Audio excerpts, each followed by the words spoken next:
Is over. It is time to talk about Warzone 2.0. We got a glimpse of some Warzone 2.0 in the multiplayer reveal trailer earlier today, and it does look awesome. However, we need some true experts to help out. Back at the desk here, we have got Stephanie Snowden, Joe Seacott is joining us, but of course, welcome Jack O'Hara, game director at Infinity Ward. Joe, how are we feeling? We ready to party here? I mean, this is a lot. We need to know everything. Warzone 2.0. Stephanie, the world cannot wait.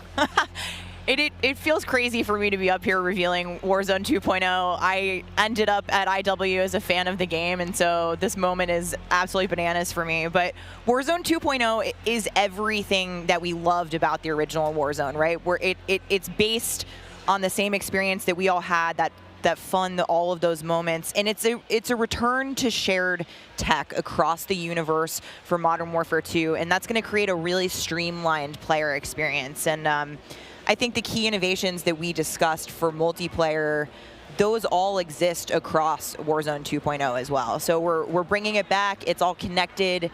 It's the same world, and I think the players are going to love it. Oh my good God. Real excited about this one. Again, there's a lot in this one. Jack, where do we go from here? So MW2 and Warzone 2 have been developed side by side since the beginning, right? Since we started down this road, and they're part of the same universe. Like Stephanie said, they share the same mechanics, the same weaponry, and even more than that. But the centerpiece of all this, of course, is the new map that we've been working on since 2020 with teams across the globe. It brings together our philosophies on map design, it brings together new technologies in order to do it, and lots of artwork to make it happen. And we've learned so much from players experiencing Verdansk and playing in Verdansk over the first few years of Warzone, and we're really excited for them to land in Al Mazrah with their squad. There's a wide variety of points of interest for players to explore in this map, and we're really looking forward to seeing everybody in there. Well, here we go, a brand new map to explore and traverse. I cannot wait. Stephanie, let's take a look. That's right, Miles. Welcome to Al Mazrah. This is our new map for Warzone 2.0. It is a really interesting mix of geography. It is expansive desert settings with a mix of industrial areas, towns, a city, and of course, water. It looks way better on this screen than it did on Twitter. But you're gonna find a lot of really cool elevation, rocky peaks, caves, subterranean spaces. This map is beautiful, and it's actually the biggest BR map that we've ever made. And I am so excited for all of our streamers here to jump into Al Mazrah later today. It's huge. Look at the size of that thing. Okay, so that was a big picture, and it's a great way to see it from a sort of top-down layout. But let's take a better look at some of these points of interest. So when we set out to create these spaces, the team works to make it feel like a real space, right? So that there's infrastructure in between all the different, what we call points of interest along the map. And if you're paying attention, you might even see a few that seem pretty familiar out there as well. And so as the team works through these, they're trying to find some variety on each point of interest to make them something that the players will want to drop in and get the particularity of that single point of interest and find the place that they want to drop and where they want to play, whether it be a high elevation observatory at the center of the map, whether it be the big city that's up the top right, and whether they want to explore that, or whether they want to work in some of our POIs where we have water intersecting with geometry here. So we have in this one... Ooh, that looks familiar. That does seem familiar.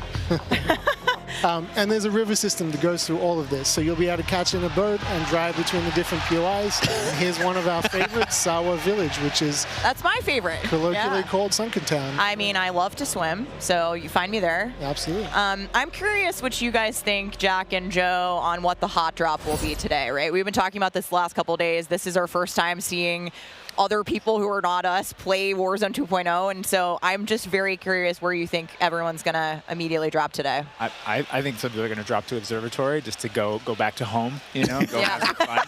They're coming home. It's always nice. You're moving through the map and you kind of hit a spot and you're like, wait I've been here before. I know what this is. You have all these flashbacks. Yeah, there's a lot of nuggets in there for some old Modern Warfare fans. Yeah, I'll say Quarry. I think that's gonna pop off. I think people will land around the edge so they stay in as long as possible in this match. But smart. We have some news for our edge of the map players coming up. Ooh, all right, guys. Well, the map looks absolutely gorgeous, and I can't wait to watch our streamers here drop in early in an alpha build later on today. Okay, so moving on to the gameplay, we've got this beautiful space to play in. How do all of these multiplayer elements we've talked about a little bit earlier, how do they fit into Warzone 2.0? I mean, the super simple answer is all the stuff we talked about in multiplayer, the stuff you saw in the multiplayer trailer, that's all in Warzone, right? It's all integrated. So that tactical camera works in Warzone, that decoy mine works in Warzone. Like, it's all of it's been built from the ground up for both. The slide, the dive, the water, like. More swimming. Yeah. Oh. This is a great taste of some of the water combat. I can't wait to go full Captain Miller, you know, Apocalypse Now coming out of the water, knifing people. I mean, this just looks... Yeah, the rendering team made some work, so you come out, you're looking all wet. Yeah. See the caustics on the bottom. Yep. I'm not even sure what caustics are. I have no idea, but it sounds great and it looks incredible. You can see the armored patrol boat coming by there with its 2 turrets. There's some cool stuff. So I'm glad you brought up vehicles. Steph, you touched on vehicles a little bit earlier. What can we talk about? You know, we've seen boats, we've seen tanks, we've seen all sorts. Jack, what have we got? So we've implemented a new physics and handling model for the vehicles. So some vehicles are heavier, some will slide more, have more traction or less traction. And as you're driving them around and you're encountering them and other squads are playing with them, you can choose to shoot off the tires to kind of impact their handling. You can have them, they react to explosive differently based on their weight. So if you're in a heavy armored 4x4 and get hit by an RPG, it's going to kind of bounce a little bit, but not quite take the hit as a small sedan. You can also choose with your squad to be rolling into a POI and somebody jumps out on the roof, somebody leans out the window, and suddenly you get yourself a lot of firepower driving into the POI. Of course, that vehicle needs to survive for quite some time in the map if you want to keep using it to go from point to point. And vehicles will run out of gas, or at least most of them will run out of gas, and then you can bring them to a gas station to fill them up. If your tire's been blown up, you can get out and repair it, or you can bring it to a gas station to get repaired as well. And of course, we've got, you know, water vehicles, we've got a small boat, we've got the boat that Joe mentioned with the turret at the front, turret at the back, so you can have that little moment cruising up the river with your whole squad ready to rumble. So yeah, there is so much love that's gone into these vehicles. Forgot the coolest vehicle. The coolest vehicle? The massive helicopter that you can fly around. And it's a moving platform with 3 doors. And you can move a whole squad through the map. What? Wreak havoc. It is so cool. Oh my God. I mean, the fact that you can lean out of the window, you know, grab your teammates, pile in a vehicle, actually, you know, engage in battle from the window, leaning out, shooting, combat. Unless somebody blew off your door. That won't. That does complicate things, doesn't it? PTSD from Joe killing me many times in our play tests. Well, I hope the gas prices in Al Mazrah are okay. I feel like there's a lot going on in Warzone 2.0, and my head is quite frankly spinning. What are the mass? I know there are guns, but do we shoot them? What's happening? Well, what do you want to jump into first? Oh, Stephanie, go. We've made some pretty sweeping changes, I think, to the high-level components of Warzone 2.0 to continue providing players with both a dynamic and rewarding VR experience. But Warzone 2.0, you're going to hear it over and over again today. It's about fun. This is about playing with your friends, having fun, you know, friends new and old. Maybe you're making them a game. And I think one particular feature that I cannot wait to see the streamers engage with will be our prox chat. Yes! So it's coming. It will be in Warzone, and there's going to be some amazing clips.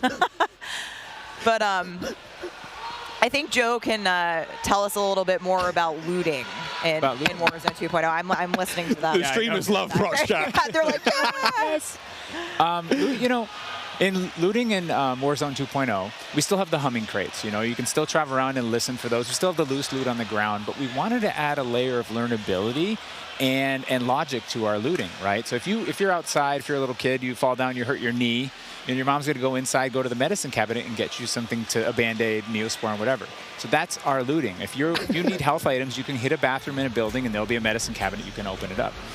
If you want to get loadout items, there are these hidden caches throughout in between the POIs that are in ground, and you can memorize where they are because they're always there. So you can kind of start to develop these paths through the map of how you loot. And there's this logic applied to looting. You know, you can find toolboxes that'll have grenades and things in them. And you find these other crates that are kind of like, it's as if the military that occupied the space came through and dropped off military items. Those crates are always there. So you can always have this reliable layer to looting. Incredible. This sounds really exciting. We go on a road trip through Al Mazrah and quite literally like have a route we plan, hit the gas station, pick up gas snacks. up, pick up snacks, pick up ammo and all sorts. Okay, cool. So what about circle mechanics? I mean, this is obviously a huge component of BR's, Joe. Yeah, I mean, the circle's been a staple of BRs. It's been really hard to move away from it, so we kind of talked about what could we do to mix things up with the circle. So we've got this new mechanic where the circle can actually split, almost like a cell splits, into 2, 3, or even 4 circles. And then those circles kind of close down. And what it does is it segregates teams, and you have these micro battles in those circles. And at a certain point, you're like, okay, we've cleared out our circle. We think we're good. And then those circles merge. They come back together. And you have this very directed fight of like, as the circle's moving, you're like gearing up in buildings. You're like, here we go. It's about to kick off. And as soon as those circles hit, you have that final fight. So it's another kind of like twist in the gameplay that we feel like is a cool world event that would happen. Like, oh, the circle's splitting. We need to do X. Crazy. Get in the car. We're going now. Go. All right. So apart from circle splitting, what about the Gulag? Is that still around? I mean, there's so much change, man. I mean, I'm ready for it. But Joe, what do we got? The Gulag, we've been experimenting with. We've tried some crazy things with the Gulag. But the current version of the Gulag that we have running right now, where we're excited people to play, is you're not in there alone. You actually have this temporary alliance with another opponent in the map, and you have to work together, and if you can defeat the other team, you can get out. And after that, you guys are enemies again. But for that moment, it's like, all right, we need each other. Let's do this. You use the proximity chat to talk to each other. And the other thing we've been playing around with is you may see a little bit of an AI presence in the Gulag. So you have to be on your toes. Like, you're working with an enemy. There might be an AI here. You're picking up weapons.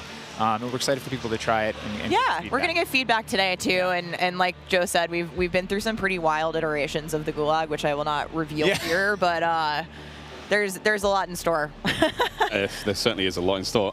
Jack, I have heard of a new concept coming to Warzone 2.0 called Strongholds. That will include AI that may impact how players get their weapons, etc. Can you clue me into what that's all about and if it's even true? Absolutely. So Strongholds are reinforced buildings that the AI is occupying inside Al Mazrah in BR. And the players can choose whether or not they want to engage with them and assault them to get cool rewards, including free loadout items, which is one of the new ways that we're adding for players to get their hands on their best weaponry. We've worked really hard to bringing AI at scale into Warzone 2, and you're going to encounter them in multiple modes in different ways. In BR specifically, they're in these strongholds, and if you get to a stronghold, you can find the location of a black site, which is going to have even cooler stuff in it, and you can fight your way from one to the next. But in other modes, you're going to find the AI occupying large portions of the map and just kind of protecting different POIs in different ways. Unreal. Okay, so we've all heard the rumors that Warzone 2.0 is going to have some very, very interesting new modes. Would you care to confirm or deny Stephanie Snowden? It's finally time. At launch, I am happy to announce DMZ. Call of Duty's extraction mode will arrive with Warzone 2.0 at launch later this year. I played DMZ for the very first time on my first day at IW, and to this day, playing it nonstop, the possibilities with this game mode blow my mind. So DMZ. I can also confirm that DMZ is real. But we're not going to go into depth on it today because we do have to keep some stuff in reserve. What I can tell you, though, is we've created a rich sandbox where you can define your own win condition. You infiltrate Al Mazrah, you accomplish your goals, and then you decide to extract when the time is right. It is played across the whole map, and the AI is occupying large sections of the map, and they are lethal opponents, and they do command your respect. You have to watch out for them. You have to work with your team. They patrol areas, they occupy strongholds, and they'll reinforce based on players' actions. And then on top of all this, you can choose which mission you want to accomplish, or you can chase after a variety of activities in the world. And you can play this differently depending on your playstyle. You can go loud, like I always do. You can go quiet, or you can hunt other players or avoid them entirely. Or you could just decide, hey, I'm going to explore the secrets of Al Mazrah and see what's there. Loot up, exfil, it's totally up to player choice there. And I'm really excited about the full scale of what we're delivering for this chapter. And we want players to have an amazing experience in Warzone 2.0. We've been listening to the conversations in the community, specifically around small maps, Ricochet, anti-cheat, ranked play, and beyond. And trust me, although we're touching on some of the core updates to the overall Warzone 2.0 experience today, and mostly focusing on BR, there will be more news to share over the coming months. This is only the beginning for Warzone 2.0. Okay, I need Warzone 2.0 and DMZ in my life ASAP. Stephanie, when? Warzone 2.0 will be free to play for everyone on November 16th. With the start of Season 1 across Modern Warfare 2. Mark your calendars, that's about 2 weeks after after Modern Warfare 2 launches. And we had 125 million players in the original Warzone. And I cannot wait to see all of you and hopefully more of you in Al Mazrah for this experience. And you will have a chance to see a Warzone 2 Battle Royale Alpha playtest happening right here behind us very, very soon. Yeah, the streamers are hot to trot. They're raring to go. We will see all of you in Al Mazrah on November 16th. But don't go anywhere just yet. Stick around, because when we come back,